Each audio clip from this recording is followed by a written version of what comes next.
Alright everybody, now in this video we're going to talk about styling the table itself. So we've looked at the table elements, we've looked at rows and the cells, but what we want to do now is we want to be able to go in and kind of make the tables look nice, and that's where the styling comes in. So we're going to look at styling those elements. So I'm going to go to my W3 schools. I'm going to go to the Learn CSS, and I'm going to go down to my CSS for tables. And one of the things I want to do is just kind of look at some of these basic things. Now, here's a nice looking table. This table's got a nice header region. It's got a nice color, it's clear fonts, and the table should respond to the size of your web browser, and it does, and we want our tables to do that. So let's look at these basic things. When you create your table, you're going to look at basically outlining it. You don't have to, but one of the things you can do, notice that this one has some very faint outline lines. These lines are not black, they're a light gray. They're very soft and they have fairly low contrast against all the other things, the elements, meaning this dark line is darker than the gray background, so it shows up, but it isn't incredibly dark. It is not as bold as black and white, so it's a softer look. So they have things called border properties, and we've already looked at some of these already. When you have your table, this is defining the table itself. So let's just look at this one at a time. If we were to just run this without it, so this table, when you put a border around the table, it just draws the line around the outside of the table. So the header and the rows or the cells don't have any. So let's say we wanted to add borders to our cell regions. Now we've done that, okay, but the header region doesn't have anything, so there's no dividing line here, so we could add that, and when we do, we're back to where we were. Now, one of the things that's kind of irritating about this is that it's fairly annoying because it's kind of large. Now, if we were to increase our weight of our border, it would get really bold and yucky, because what it's doing is it's drawing a 5 pixel line around both the table and both the cell. So what we want to do is, instead, we can add a border collapse. So border, we're going to say border, the attribute or the selector is border collapse, and that's what we want it to do. And then we're going to say, okay, border collapse, meaning that's actually collapse that line into one. So now I've got a single line instead of having two.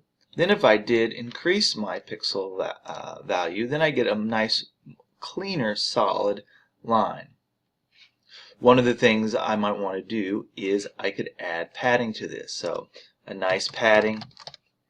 Now when you add padding to something, you're going to add padding to the top, bottom, right, left, and everything. So you get a nice kind of even padding. However, instead of doing that, we could define, let's say we could define 2, padding 12 pixels, let's say 2 pixels, and if I did that, I'm getting 2 pixels on the right and the left and 12 across the top. Well, I might want to do that the other way. So maybe it's 2 pixels and 12 pixels. And that feels a little bit better. I have a more narrow bottom and a wider padding on the sides. So I can experiment with that. If I wanted to simply add padding to the right or to the left, and none from the top, then I could specify that. So let's just pull this out for a second. So if I wanted to, instead, I could say padding. Let's say padding left, and I want it to be 10 pixels. So now I have 10 pixels of padding from here to here. So basically you could just specify the exact area where you want the padding to go. Now I happen to think that the padding 2 pixels, 12 pixels looked pretty good, so I'm going to run that one back again. Alright, so I have that sort of thing that I can do.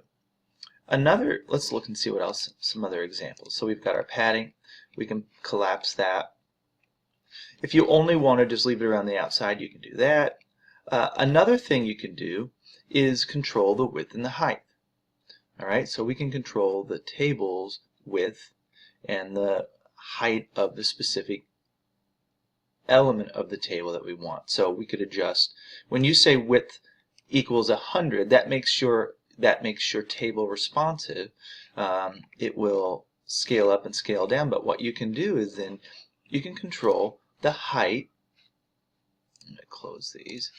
You can control the height then of your table. So I've got my table, this is my cell, this is my header, I've got borders around those, so this is my header, right? These are my cells, right? I can control the height, meaning how wide do I want the headers to be. So I can create the header region. I can make it, let's just make it big so you can see it. So here's a nice 150 pixel height. That means the whole height is going to be like that. Now we could do something similar to that if you wanted to by just specifying like padding as well. If we did 150 pixels of padding to that, it might also look the same, but this is going to be a nice big space here. So you know, for example purposes we can define that, and I would say okay, here's my rows. This is a header, but what if could I control the cell?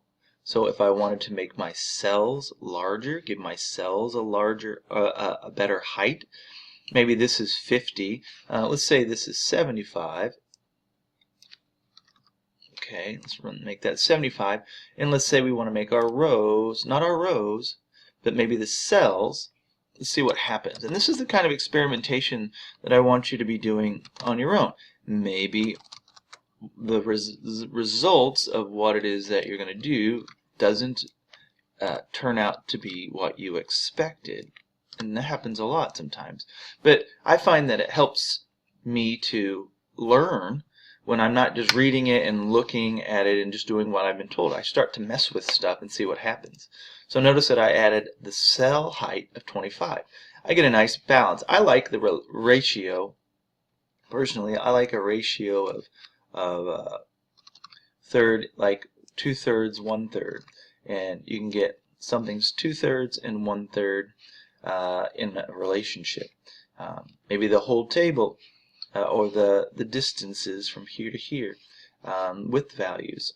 Now, what if we change something like the header width? Let's see if we can adjust that. So what would happen if we change the width of the header to be 50%? Would that do anything? So it did change some things. It changed the header space. And I'm kind of messing around a little bit.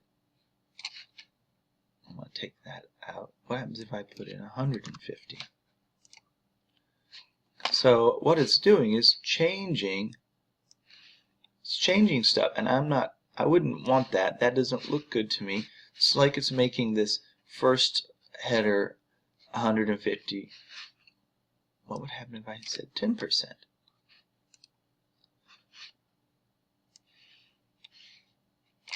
What if I said 5%? Would it change anything else? So it is changing things. That's not something I would want to do, but it's curious to see what happens when I start to mess with those things. Now, that's just the header. I'm going to take that out. What happens if I put it in the down here? It may not change anything because of the, I always like to kind of put in an extreme value to see what happens. So it's changing this kind of row again. It's kind of doing similar things. Now, I'm not going to do that, but it's curious to see kind of what happens. Okay, so we can change the width and the height of these elements. All right, let's look and see what else they've got going on. We can adjust the alignment. So if we want something to set like our text alignment left or text alignment right, we can adjust those too, so they can push over to the left side, push over to the right side. We can do the same thing. We can have it align for the vertical alignment. You want it to sit at the bottom of it, you want it to sit in the middle, sit at the top. You can adjust those elements as well. So vertical align bottom. So here we go, we've got vertical align bottom. If we said vertical align top, what would happen? Okay, vertical align, what happens if we don't have anything, or maybe put in, we've got center. Okay, and so those things are good to know as well as you are thinking about your page and how you want to style things. We've already talked about padding. We can add our dividers. So if we just want to draw a line underneath something or maybe in between, we have our borders. We have a border bottom, border top, border right, border left, and you can think about that like your padding. And so we can add padding or borders all the way around. If we don't specify anything, we can get borders all the way around, but you can get a border on the bottom. So here's the bottom of the column or the row, and if you said top, then we would shift that, and now it's across the top. And so different looks, and if you said right,